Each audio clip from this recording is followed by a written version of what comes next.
गुज़श्ता साल राजौरी के फलियाने में 2 सिविल नौजवानों की नामालूम बंदूकबरदारों ने गोली मारकर हत्या कर दी थी।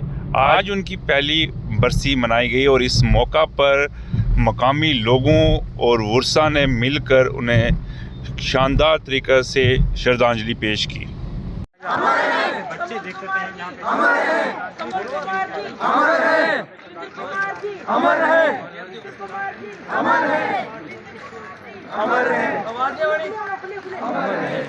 एक लड़का सुरेंद्र जी हैं, कमल जी और मामा जी, उनके परिवार के साथ कोई इंसाफ नहीं हुआ।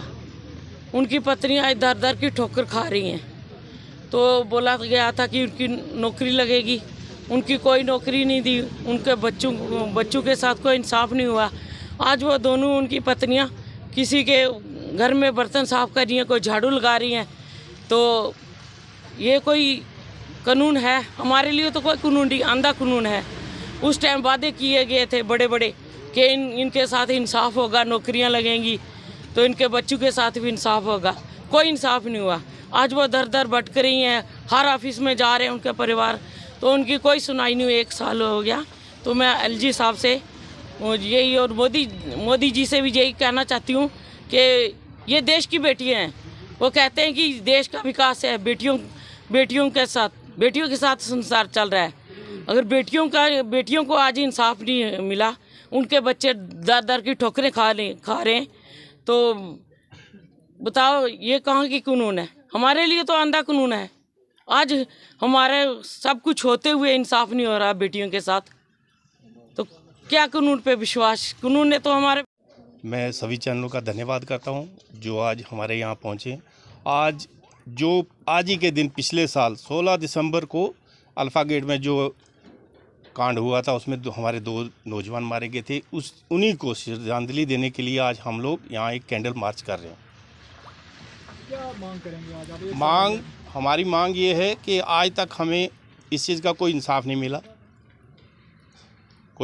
मिला कि ये कैसे हुआ, किसने किया।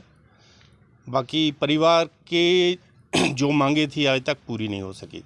जैसे दूसरी जगह में कांड हुए हैं, उनको जो सहूलत दी गई है, उनको जो बेनिफिट दिए गए हैं, इन परिवारों को वो पूरे नहीं दिए गए। सरकार ने जो वादे किए थे उनके ऊपर पूरी नहीं उतरी है। धन्यवाद सभी चैनलों का जो कि आज हमारे भी यहाँ पे पहुँचे। यहाँ पे पिछले साल 16 दिसंबर 2022 को एक घटना होती है कि सुबह के टाइम हमारे 2 नौजवान भाई डेली रूटीन में अपने काम पर पहुंचने के लिए घर से निकलते हैं जब, तो यहाँ पर आर्मिंग टेंजिंग कैंप है, उसके सामने ही उन पर गोली की बौछार होती है।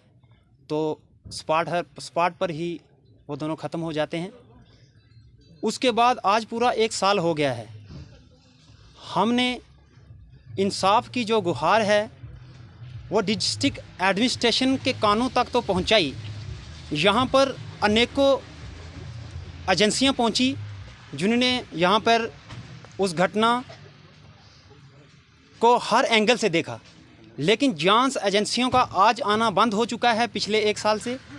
लेकिन एजेंसियाँ किसी रिज़ल्ट पे पहुँच चुकी हैं। उनको सब पता है कि किस कारण ये घटना हुई है, लेकिन परिवार वालों के साथ वो दुख, वो हथियारों को सामने नहीं लाया गया है।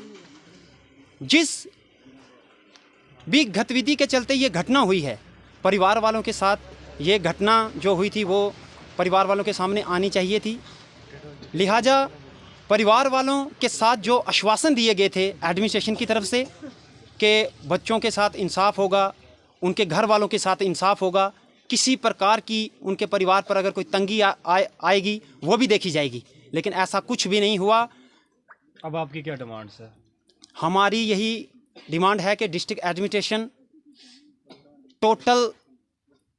बिल्कुल टोटल फेल है, क्योंकि ये जो घटना हुई थी, इस घटना पर कोई भी किसी तरीके का हम उनके ऑफिसों में जाकर चक्कर काट कर थक चुके हैं।